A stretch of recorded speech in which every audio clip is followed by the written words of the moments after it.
Well, natural. If kasi kasama dun sa agreement na pinag-usapan, na dun sa ceasefire, na bubuksan ang Straits of Hormuz.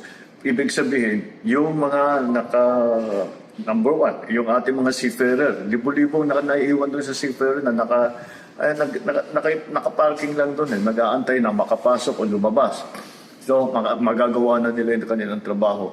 Pangalawa, we will then hopefully be able, yung mga supply na nailakad natin habang nag-aantay tayo ng bubukas, baka pwede na nang padaanin. At kasama na rin dyan yung naging arrangement natin sa Iran, na pumayag naman sila na Philippine flag na vessel at pwede nilang padaanin.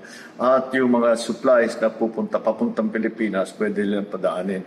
And then, of course, to provide security and care of our seafarers.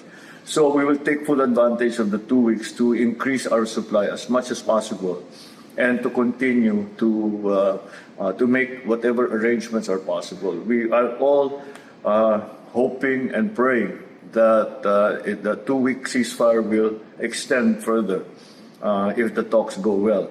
I think that everybody around the table is willing and desirous, gusto nila na matapos na itong gulo na ito. So hopefully all the parties will come together. But we have the 2 weeks. We will take as much advantage of it as we possibly can by assuring the supply of petroleum products in the Philippines and hopefully being able to do something about the pricing kasi luluwag na ang market. So, it's a very simple demand and supply situation. So hopefully that will medyo bababa ang presyo ng langis. Pero titignan natin because it's so volatile. 2 weeks may not be enough time to bring the prices down.